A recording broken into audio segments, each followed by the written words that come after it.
Sveiki kolegos, šiandien noriu Jums parodyti, kaip paprastai, lengvai ir greitai iškirpti iš audinio štai tokį sukonstruotą susisukusį volaną.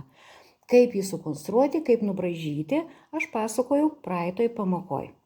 Pirmiausia, aš pasimatavau, kiek man reikės volano ilgio. Naudosiu tik tai 6 cm pločio, taip kaip aš nusibraižiau.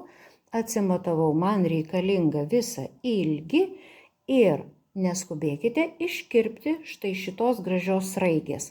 Mes iškirpsime tik tai pradinį tą apskritimą ir siaurėjančią va štai šitą dalį. Jinai mums bus nereikalinga.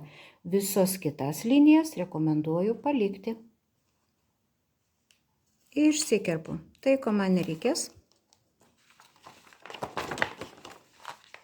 Ir dabar dar siaurąją dalį, mes jos nenaudosime.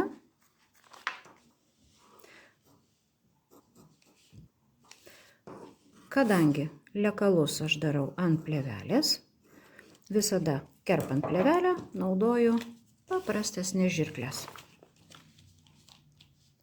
Štai tokį vaizdą jūs turite sukonstruoto volano. Ima medžiagą. Kadangi volaną kirpsiu iš štai tokios organzos, slidi, bėganti, nepaklusni.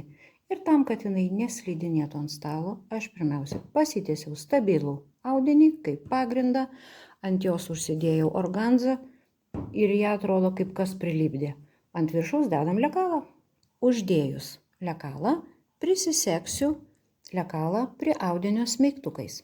Prisisegusi lekalą prie savo organzos slidžiosios, imu tas žirkles, kurių man negaila, gerųjų nenaudoju, ir dabar tiesiog iškirpinėsiu, kartu prakirpdama ir lekalo štai šitas suktas linijas.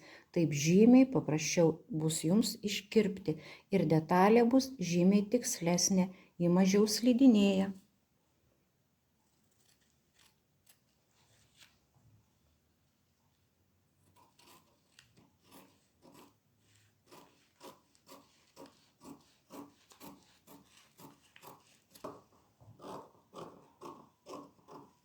Kai kerpate tokią slidžią detalę, stenkitės kiek galima ją mažiau judinti ant pagrindo. Taip jūs iškirpsite žymiai tiksliau.